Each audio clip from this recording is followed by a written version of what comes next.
The American Broadcasting Company presents the Candid Microphone.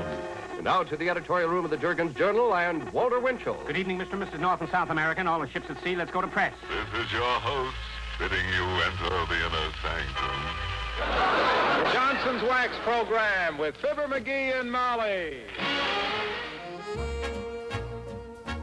The year was 1948, the month November. President Harry S. Truman was running for re-election against Thomas Dewey, and Tommy D'Alessandro was mayor of Baltimore. You could buy a new car for less than $2,000 and fill it with gas for just $3. Looking through the November 1st edition of the Baltimore Sun that year, many Baltimoreans noticed a small ad announcing the debut of Baltimore's newest television station. The next day at 6 p.m., with the transmission of a simple test pattern, Channel 13 was on the air, and a very important chapter in the history of Baltimore broadcasting was begun.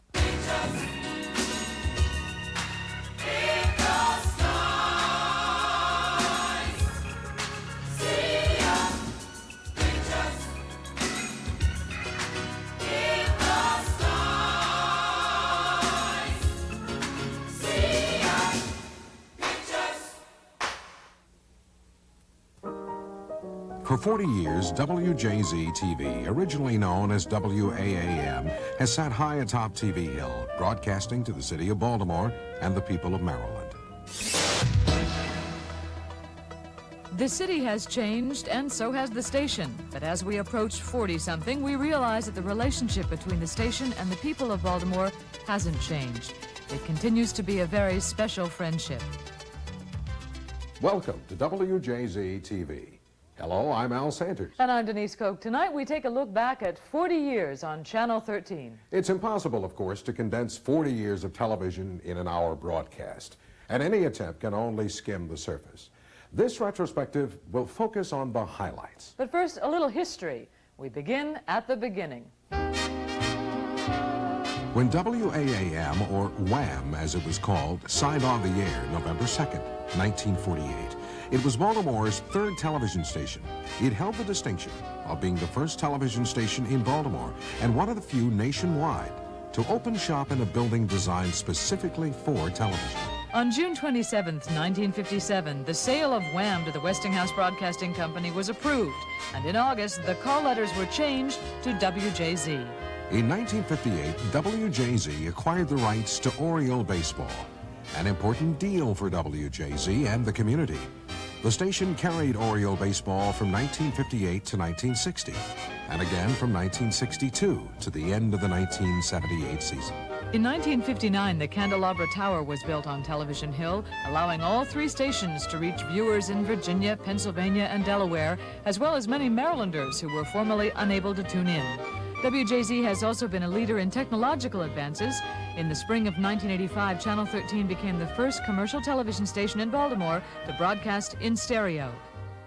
Throughout the years, WJZ has established a solid reputation in broadcasting excellence and has won many national and international awards. And today, that commitment to excellence continues in both news and programming. When we return, we'll take a look at 40 years of Eyewitness News.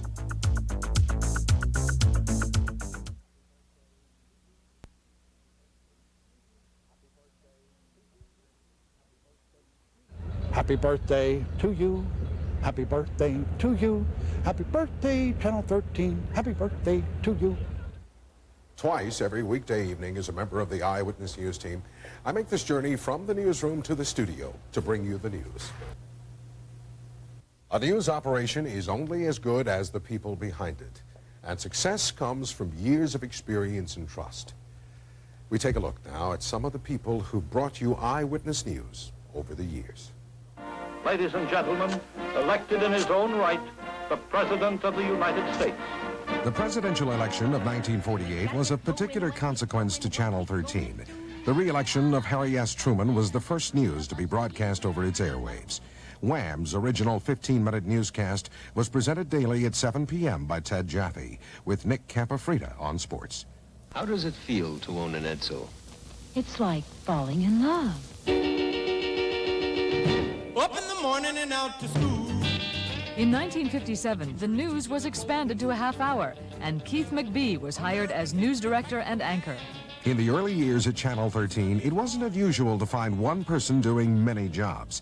In the early 60s, a young man by the name of Royal Parker, who was hired as a stationed announcer, also hosted a variety of kids programs. He often filled in for Keith McBee on the news. Until tomorrow when Keith McBee returns, this is Royal Parker, USA reporter, saying good night and have a good day tomorrow. I had the good fortune of being able to do so many things, including that of doing a kiddie show at one moment, and an hour later, taking off the makeup, I was back in as the authoritative and creditable newscaster. In 1962, the big news was the Cuban Missile Crisis.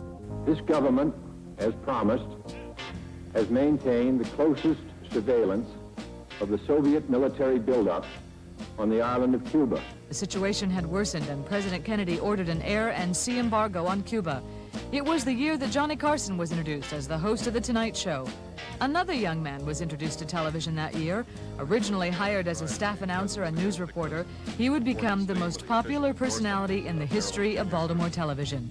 His name was Jerry Turner, and in 1964 he became anchor of Eyewitness News. Decided to run, he would be a formidable candidate. Sears admitted, however, that McKeldin's hesitancy in the November election had caused the party some, as he put it, irritation. When Jerry started delivering the news was often not very pleasant. We've just lost one of the nation's most popular presidents to an assassin's bullet, and the discordant cry for civil rights and racial equality was met with hate and hostility. As American troops marched to North Vietnam, American students marched in protest. The mid to late 60s proved to be a turbulent time for both our city and the nation.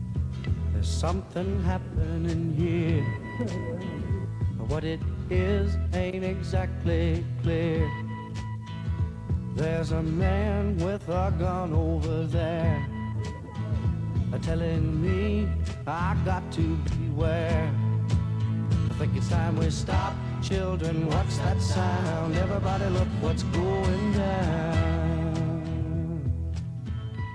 Have you heard from Sonny since you fought him last? Well, all I heard about Sonny Liston, he got in a lot of trouble out there in Denver, Colorado. In addition to giving the news, Jerry often liked to go out and get the news. He had a great talent both on the set and on the street. When you come out of here, how long will you have stayed under a shower? 102 hours. Well, beside getting wrinkled fingers, can we see? Wrinkled fingers and wrinkled feet and wrinkled skin, what other bad effects, if any, have you experienced? Well, the first night, sleeping was terrible. In June of 1972, Hurricane Agnes swept the eastern coast of our nation. As Marylanders prepared for the worst, they prayed to be spared and turned to Channel 13 for up-to-the-minute reports on the hurricane's path. Agnes wasn't kind. Her violent winds caused $1 billion in damages. The worst is over. Most families now have enough food and clothing and at least dry temporary shelter. In October of that year, a young man from St. Louis blew into town to do news reporting and to anchor the weekend edition of Eyewitness News. Al Sanders, Channel 13 Eyewitness News. In 1976, as America was celebrating the country's bicentennial, Eyewitness News became the first news in Baltimore to expand to an hour, and WJZ became the first station to employ a full-time consumer reporter and investigative team. Jerry Turner's been one of your favorite newsmen for years. Al Sanders has been one of your favorites on weekends. Now Al joins Jerry for Eyewitness News at 6 on Channel 13. In the spring of 1977, I joined Jerry as co-anchor of the 6 o'clock weekday edition of Eyewitness News.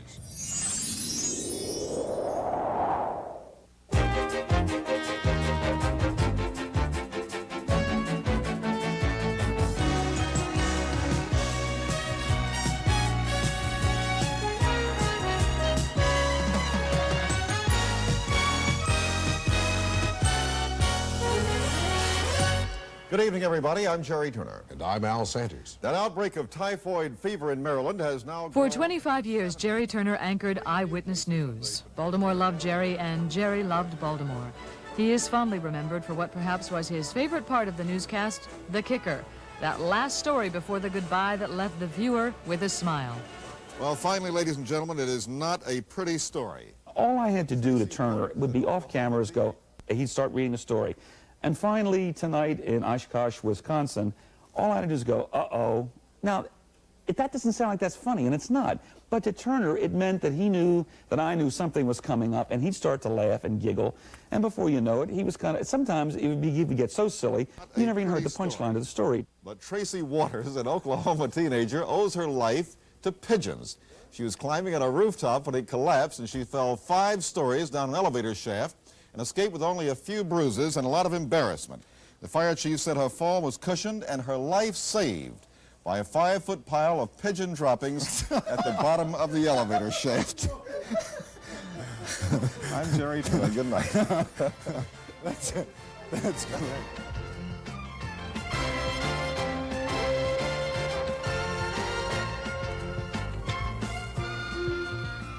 Good evening. I'm Al Sanders. And I'm Denise Koch. Tonight, the news is very painful for us to share with you. Our friend, Jerry Turner, is dead. He died at 7:15 tonight. He was 58. On New Year's Eve 1987, this city and this station lost a very special friend, and an important era in the history of WJZ came to a close.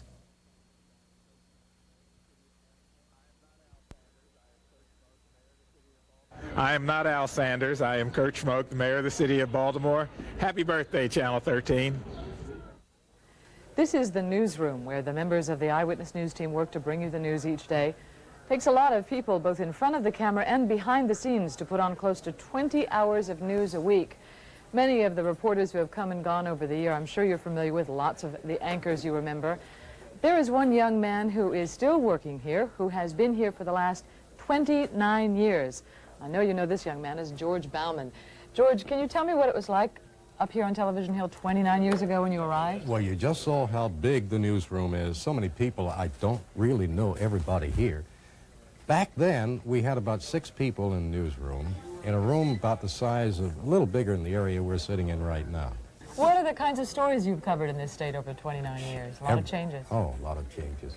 Political trials, we had a lot of those. All of the political conventions going back to 1960.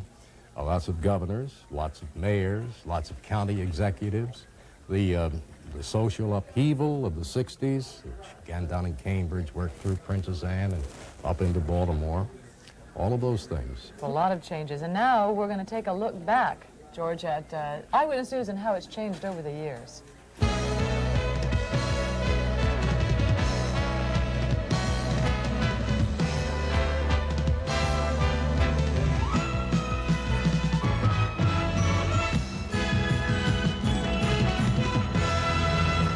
There were no fancy opens in the early days of Eyewitness News, just a small staff with low-budget sets. It was all quickly processed black and white film, which sometimes broke on the air. That often produced post-newscast temper tantrums. That's a young George Bauman. 13's first weather person was Claire Beach.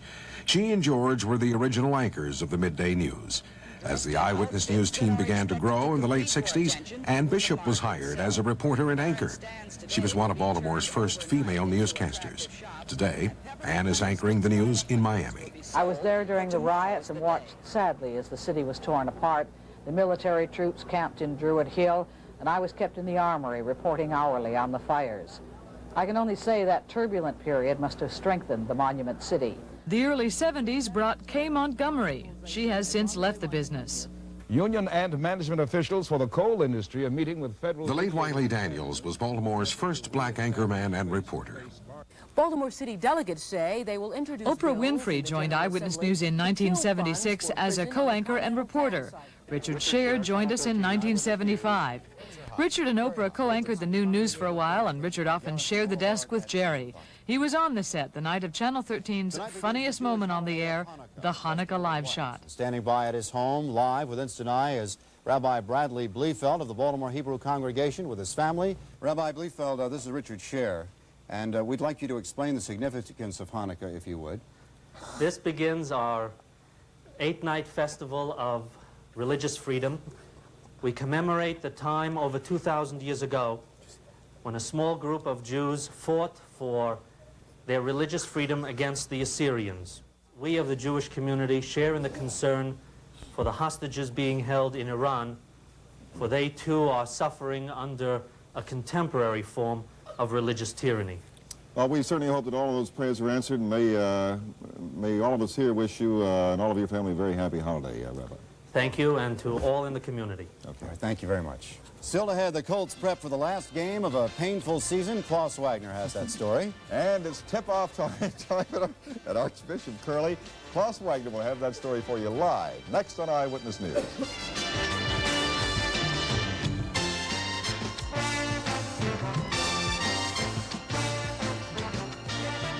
Don Scott joined Eyewitness News in 1974. He was beardless at the time. And when Marty was hired in 1977, he had a little more hair. Marty, for the 40th anniversary, we've been looking at a lot of tape over the years, and every time I take a look at you, you look different. Different color hair, let's put it that way, different hairstyle. When did you decide to show the real you, and why? The only motivation behind it was that it was never my idea. I never enjoyed wearing that. You know, when I was right out of college, the infamous consultants that you hear about, in any business, not just TV, you know, the same people that say, you must wear red, okay? You know, that philosophy.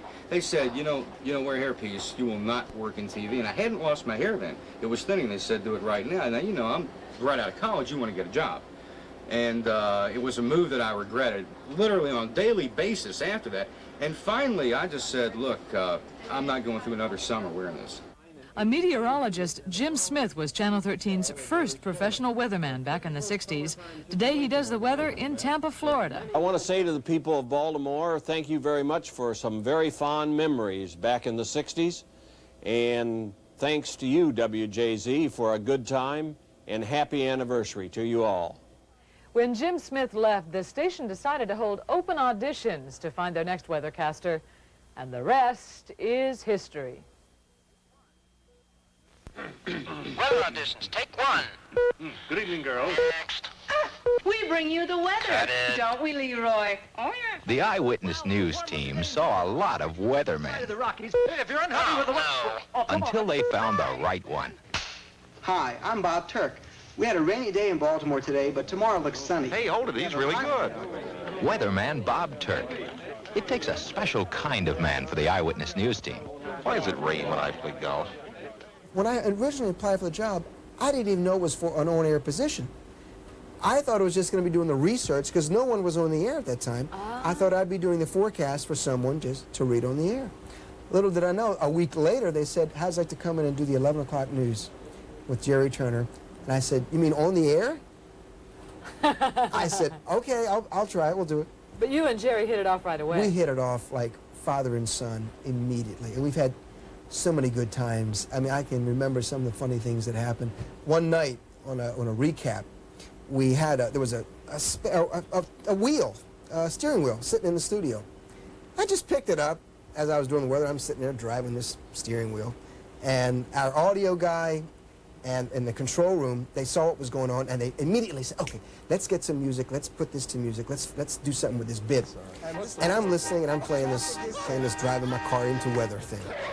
I hear this crash music, all this kind of stuff, and they flip the video upside down, and there I am, upside down with this, and my hair went back. It was, what a mess. Let's look at our forecast, quickly.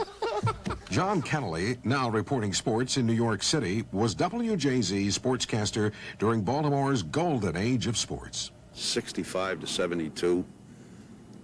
The Orioles got into 4 World Series, won 2 of them. Colts went to a couple of Super Bowls. The Bullets got into the playoffs in those magnificent struggles with the Knickerbockers 2 or 3 times. After John Kennerly, there was Nick Charles. He's now at CNN. Andrea Kirby, Baltimore's first female sportscaster, joined us in the early 70s. Even though I went on to the network after I left JZ in 1977, my very best times were at Channel 13. So happy anniversary, WJZ, and thanks for the memories. Klaus Wagner did sports in the late 70s, and Gail Gardner joined us in 1980. She's now with NBC. Gail shared the sports desk with Randy Blair until his untimely death in '83. Randy was followed by Lou Tilley, who is now at KYW, our sister station in Philadelphia. One night, Lou was doing the sports live from the Civic Center. We had a picture, but no sound. Show me how many fingers, how many scores the Blast had. He can hear us! Blast had 5. And the Steamers. And the Steamers had 3. 3. Oh, I thought it was 4. Okay. You're doing a wonderful job so far, Lou. Many have been part of the Eyewitness News team over the years. Names and faces have often changed, but one thing has remained the same. We've always been family. After all, you're only as good as the people you work with.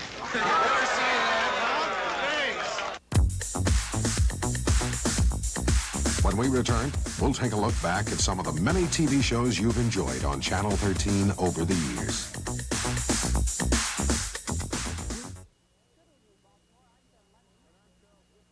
Good evening, Baltimore. I'm Joan London. And I'm Charles Gibson, and from all of us at Good Morning America, we'd like to say congratulations. That's right. Happy 40th anniversary, WJZ, Channel 13. And go Orioles. O-R-I, etc., etc. This is the original Channel 13 studio. When it was built back in 1948, it was one of the largest television studios on the East Coast. Television was in its infancy in those days, and Channel 13 was a pioneer in its evolution. WAAM Top Power 13, Baltimore.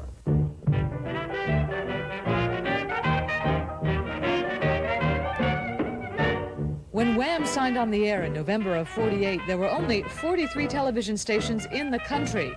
TV audiences jumped 4,000% that year, and manufacturers couldn't make sets fast enough to meet the demand. America was mesmerized by this magical box.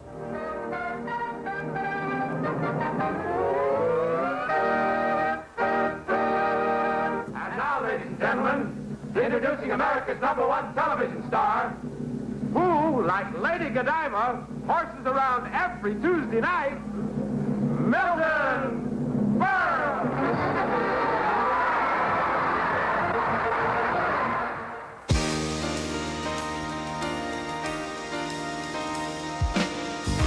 There weren't many programs available on the networks in those days, and even though there were only about 6 hours of television a day, the pioneers at Wham had to be creative and produce many of the shows that filled the airtime.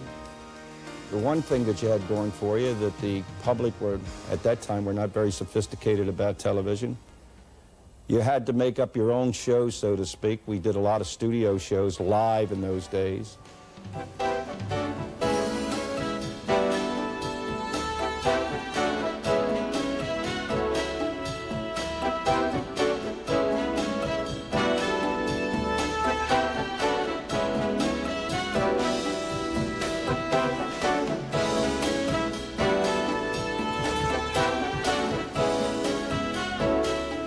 This Is Your Zoo was one of Wham's longest-running programs. Premiering in 1949, it ran for 10 consecutive years and made TV stars out of several of the animals. Now let's join Mr. Arthur Watson and your animal stars on This Is Your Zoo. We started out with Babs, who was a little dwarf baboon born at the zoo, and her specialty was wearing fancy clothes that a neighbor lady made for her, and became quite famous because in the middle of the show she'd do a striptease and the kids would just love it.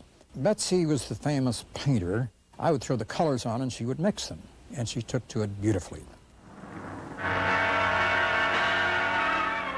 The Johns Hopkins Science Review, presented by Johns Hopkins and WAAM in Baltimore, in cooperation with the Dumont Television Network.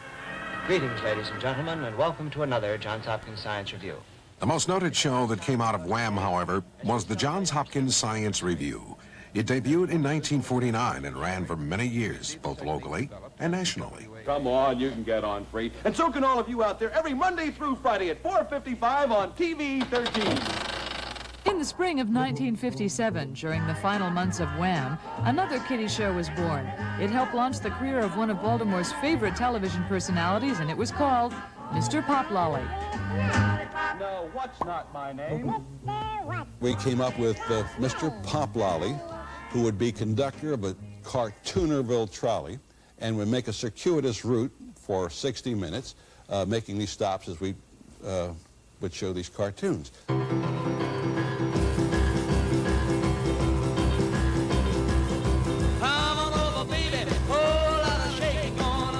When Westinghouse took over the station in 1957 and Wham became WJZ, changes were made in programming. In addition to the hiring of Keith McBee to run the news operation, Jack Wells, a local radio personality, was hired to do a live morning talk show.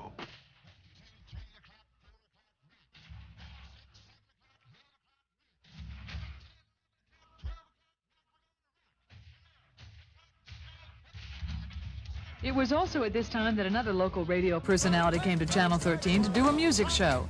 His show would become the most popular local program in the history of Baltimore, and his name was Buddy Dean.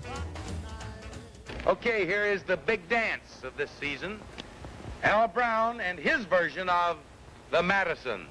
Hey, everybody, gather round, it's Madison time. Give me a big, strong line. Make it look real fine. The show was important. I wasn't. I was just a guy that played the records. The show was very important, but I was just one part of it. Yeah, I really believe it. No, I'm not modest. In fact, they could have transferred, they could put somebody else in there. Only thing that I had an advantage on, I was very knowledgeable in records at the time.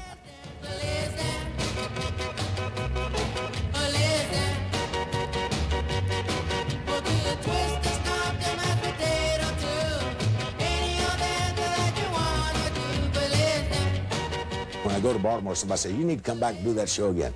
Well, I don't really think it'd work today. I really don't. I wish I could say it would. Up goes the weasel, and the jack in the box jumps out of his house. And that means it's time for the Romper Room School. And this is Miss Nancy saying hello to all the boys and girls here and to all of our friends at home. 1957 was the year that another popular program started airing on WJZ. Originally on WBAL, Romper Room and Miss Nancy moved to Channel 13, where it aired until Miss Nancy left the show in 1964. All right, Mr. Music, here we go. Birds and cats, dogs and cats. It really was an attempt to be a kindergarten on television. We did all the things that children were asked to do and taught to do to get ready for the so-called years at big school. Doing a live show with kids meant success for Romper Room, but it often meant embarrassment for Miss Nancy. One time I was sitting reading a story, and one youngster raised his hand and said, "Miss Nancy, I have to go. Miss Nancy, I have to go, and I'm doing it right now." And the one sitting next to him goes, "Yeah," and moves over. And the whole place cracked up, you know. In 1962, a tramp clown named Lorenzo moved to town, and suddenly all of Baltimore was doing the Lorenzo Stomp. When I first started with Lorenzo, he was supposed to be a sad tramp. But Lorenzo was a little boy, and no little boy is going to be unhappy long. And so he had a variety of moods, and it gave you more leeway. When you do 13, 15 hours a week of television, you've got to have all the freedom you can get. Baltimore was very special because for some reason the show, I believe, was more successful in Baltimore than anywhere else. In 1964, John Bartholomew Tucker came to town to host an early version of People Are Talking. Today he is the voice of many local and national commercials. I have worked at a lot of stations since then. If they're listening to me, forgive me, but I found that was unique. San Francisco wasn't as good. New York stations weren't. It's the single best television station I ever worked at in my life. This is a time of trial and test for all Baltimoreans.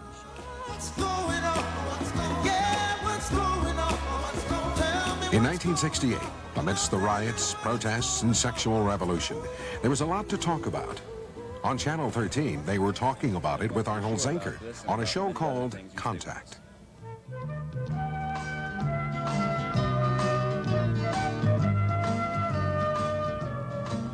Good morning and welcome to the Arnold Zenker Show. Today's guest, attorney William Kunstler, and now, Arnold Zenker. We covered a lot of topics that were controversial. It seems to me, in many respects, in fact, that the more television changes, the more it stays the same. Certainly it's raunchier today. I don't think we could have gotten away with some of the language and some of the content in 1968 that you can in 88, but we did child abuse and we did marital infidelity and we did all the shows you commonly see on the air today. In 1972, talk continued with Larry Angelo. Originally called The Larry Angel Show, it eventually became The Larry Angelo Show before going off the air in 1978. Good morning. The interesting thing about doing what was then The Larry Angel Show was the fact that I was given the chance over a period of about 2.5 years to try virtually every format that exists in television. We were doing an anniversary of the Buddy Dean Show, and my producer said, Larry, I can tell you got a kind of Elvis in you that's always been dying to get out. We're going to go whole hog, and you're going to be the hog. If I were living in South Africa today, I said that I would lead a riot to kill the whites and take over the country. All right, let's not... Now, that seems like a far-fetched, unreasonable, and absolutely terrible statement, but it really is not if you sit down and analyze exactly what I've said. Well, let me say something to you. There has to be another solution other than blacks killing whites and whites killing blacks. Well, what is it? I don't know. I'm not smart enough, and I don't think you are either. In February of 1977, Square Off premiered, and Saturday nights on Channel 13 have never been the same. You're accommodating the homosexuals. You're accommodating making excuses for their behavior, which is not only perverted and a slap in the face to all the scriptures, perverted. but yes, that's Peter, right. I think if we followed a lot of people into the bedroom, we'd find some interesting behavior that might stand your hair on end. Your voyeurism may take you into other people's bedrooms. I'm suggesting to you, Mr. Lessons Christian, cost extra, Peter. For almost 13 years, Baltimoreans have had a chance to speak out and sometimes shout out, even scream out their different points of view on different issues. Richard Scheer has held the gavel for all those years. And lived to tell about it. Yes, you have. Have you always wanted to call it Square Off? Well, when we sat down and tried to figure out the concept, and it was on Saturday night, first, we were going to call it Saturday Night at the Fights. And I was going to sit and wear a referee's uniform and put the 4 contestants in a round ring and just make it like a fight. But we settled on Square Off. For all these years, Richard, you have held the infamous gavel, and you try and use it to keep order. Have you ever lost control? I've almost lost control a couple of times. People think it's an act. It really isn't. When everybody's talking at the same time, which is like the same thing that happens in your living room, you know, when everybody's sitting there, you're trying to entertain at home, and everybody starts screaming and yelling. It's impossible. And everybody thinks because we only have 30 minutes that their point is more important than everybody else's, so they start screaming and yelling. I've grabbed people, I've hit people with the gavel, but I've never totally lost control.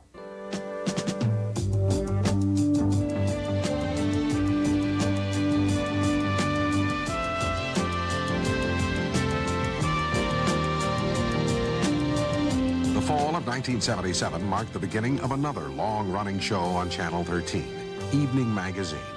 Shot totally on location, it was one of the first locally produced TV magazine programs in the country. Originally hosted by Dave Sisson and Linnea Anderson, the show was much different than it is today.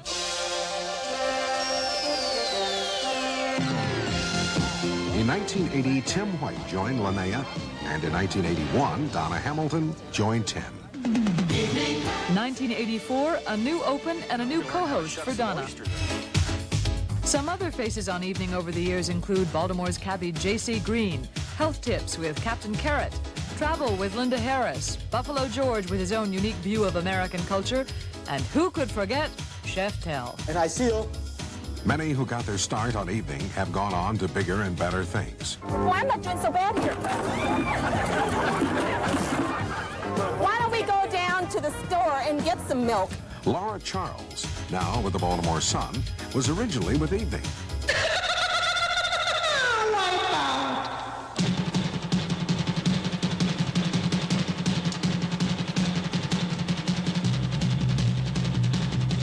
Denise Koch was once Daring Denise.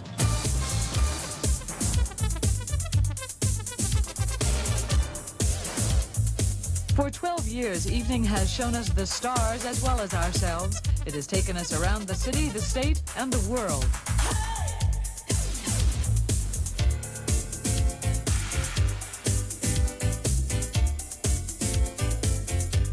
The show has changed many times over the years, and there have been many faces. But one thing hasn't changed. Evening remains Baltimore's only locally produced television magazine.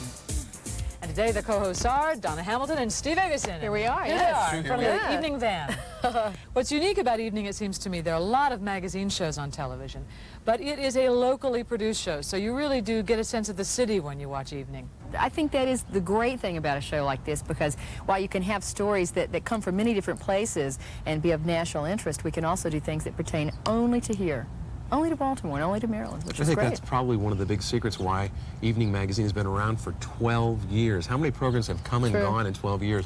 Real people, that's incredible, the wonderful world of people. But Evening remains because we're reporting on what's going on in Baltimore and sending those stories across the country to our partners in the Evening Magazine Cooperative. And they're sending us stories and we can share them with people here.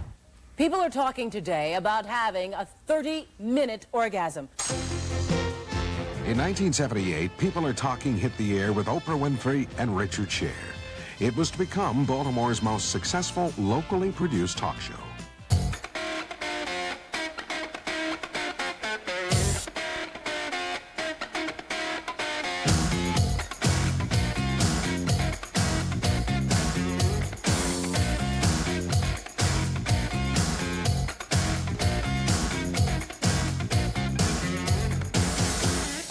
There were several combinations of hosts over the years. First, there was Richard and Oprah. Then there was Richard and Beverly, followed by Richard and Linda. Finally, there was just Richard.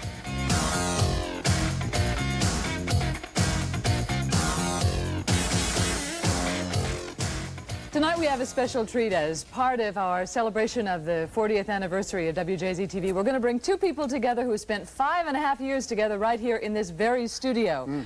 From Chicago, Oprah Winfrey is joining us, and Richard Scher is right here. And here they are together again. Ah, yes, by the miracle of television. I think it was longer than 5.5, wasn't it, Rich? Actually, it was August 14th, 1978. Not that you remember. Until the day you moved out of here on December 18th, 1970... 83, when you thought you might make it in Chicago. Oprah, what do you remember about when you first arrived at Channel 13 in the very beginning? Do you remember your first memories of Television Hill? Oh, my God, yeah. I remember that when I first arrived, there were these billboards and there were these commercials about what is an Oprah. And the theme music behind the commercials was from a chorus line. Dun, dun, dun, dun, dun, dun, dun. And then, yep, I remember that. When did the PAT idea first come together for the two of you to work together? Well, they just wanted to try it, I guess. Yeah. We used to say hello very nicely in the newsroom, I think. Very nicely. In different corners of the newsroom. And they paired us, and it seemed to work pretty well. What was the chemistry like in the beginning, though? It was very good from the very beginning, because you know I think we always looked at this as a marriage, and so in any marriage you have to give and take. Somebody has to give, somebody takes, somebody gives, and so if you realize that going in as a team, then there's no problem. If you kind of know what your role is, and Richard was always the funniest one, you know, so I was sort of straight woman to him, and I knew, and I knew that, you know, so I think that's the reason it just really works so well. I don't think we ever had a major fight.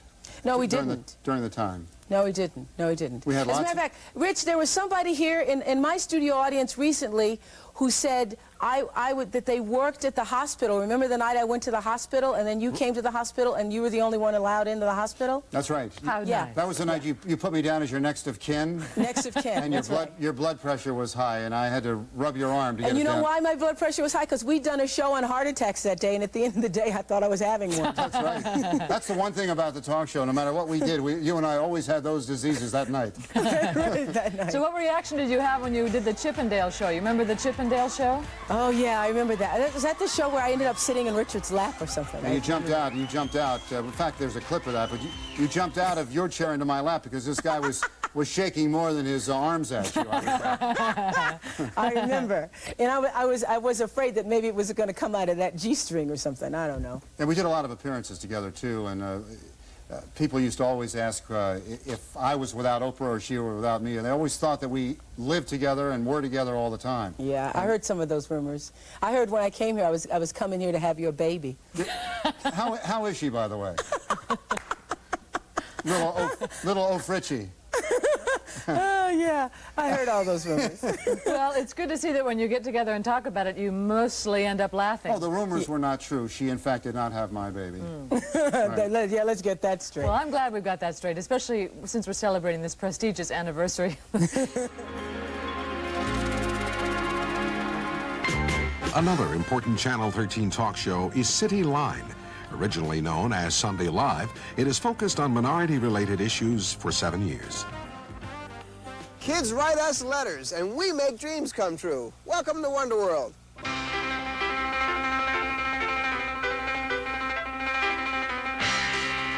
Kid shows have always been an important part of WJZ's programming. Wonder World, hosted by Bob Turk, and Kids Baffle, hosted by Bob Callahan, are among the more popular in the recent past. Right now, we're shaking it up with the latest hit from Bill Collins right here on Shakedown. In 1985, Baltimore was once again dancing on air with the premiere of Shakedown, WJZ-TV's nightclub.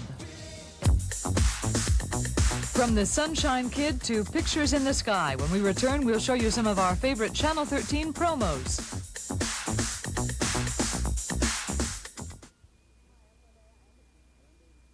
Hi, I'm Linnea Anderson. And I'm David Sisson, the original host of Evening Magazine. Happy anniversary, WJZ-TV.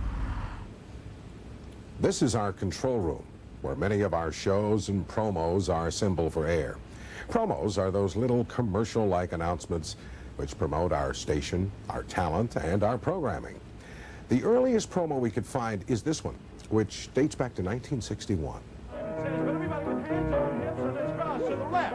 Right, hand, kick, right, right, to left, kick. Looks like a big one, George. I wish we were in on it. I understand we are, Keith. Right, left. Oh, right, to the G, to the left. Now back to the front. Hands on hips and cross. Right, kick. Give me strength. Please, buddy, please, kick. Everybody. Now hands on hips to the side. Hands on shoulders, like kick. Everybody, great kick. Big, hop. As a result of one of our promos, Bob Turk became known as the Sunshine Kid. It was so popular, we decided to do it again. Now here's a look at the original as well as the updated version, and others that deal specifically with members of the Channel 13 family. I've got sunshine on a cloudy day. When it's cold outside, I've got the month of May. Oh, baby. Well, I guess you say what can make me feel this way. Butter, butter, butter. I'm talking about butter. Butter, talking about butter. You got sunshine in the cloudy day.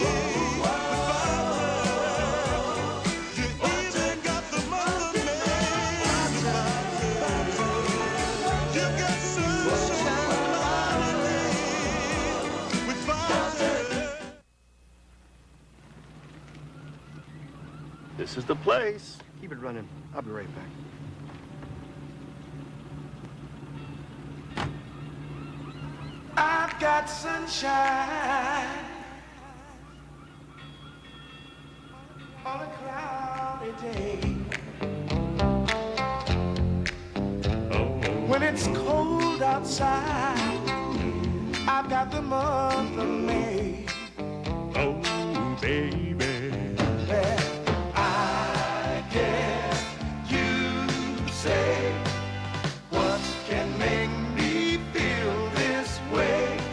Butter, butter, butter, talking about butter, butter.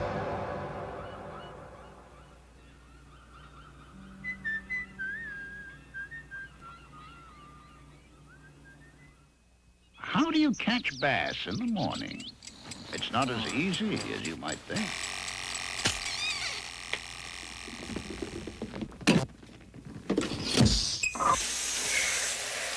So the next time you're looking for the morning's most accurate weather forecast, just remember what Marty goes through to get your day started off on the right foot.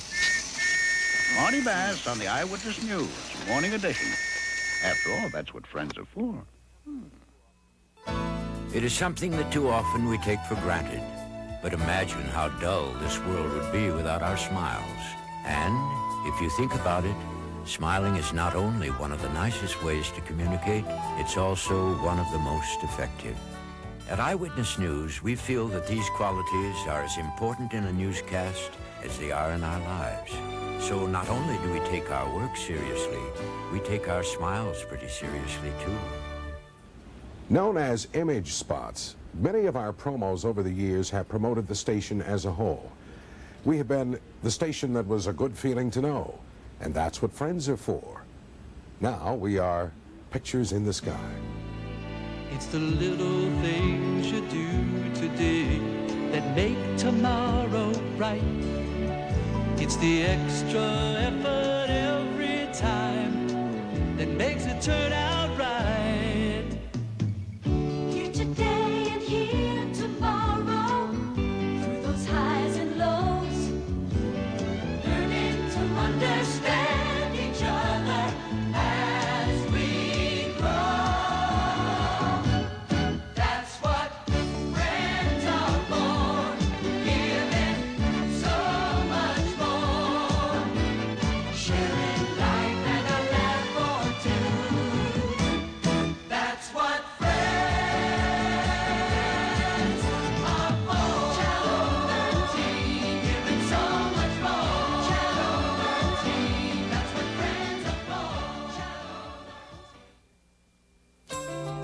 There's a feeling in the morning that helps you start the day. A friendly smile, a certain style that gets you on your way. People you can talk to, sharing points of view. There's loving and there's laughter, just waiting here for you. It's a good feeling. It's a good feeling to know. It's a good, good feeling. Such a good feeling to know. A smile, a sigh, good friends, good times.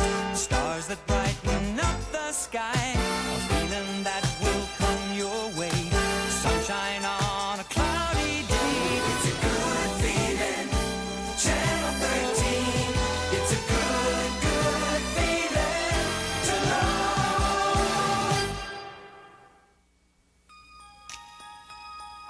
Look at all the stars shining through. Search the constellations for replies. Shine on Baltimore, you know we'll see you through. See you through with pictures in the skies. There are pictures in the skies of Baltimore. Stories of the American dream. Stories of what's coming, what's gone on before.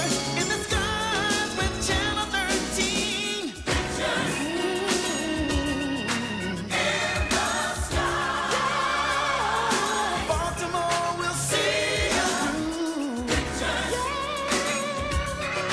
in the sky. Yeah. Baltimore will see you through. Well, we've opened up our scrapbook for you tonight, bringing back over 40 years of happy memories at WJZ.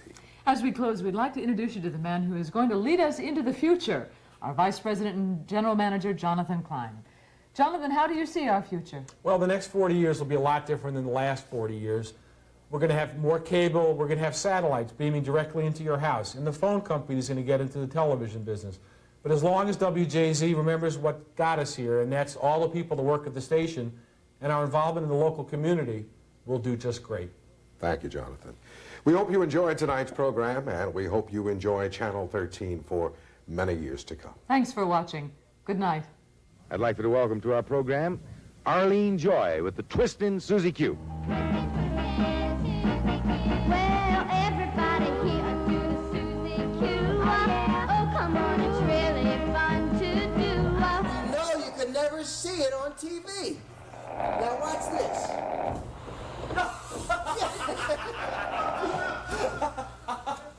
That's our stage manager tonight.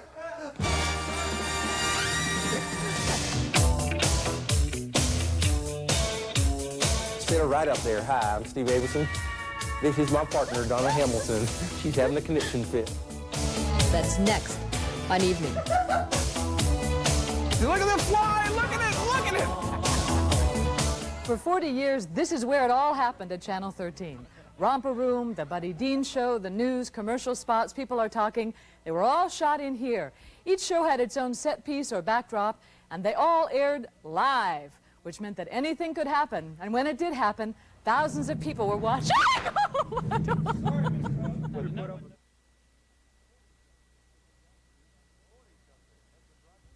40-something has been brought to you by the Baltimore Spice Company, the makers of Old Bay seasoning.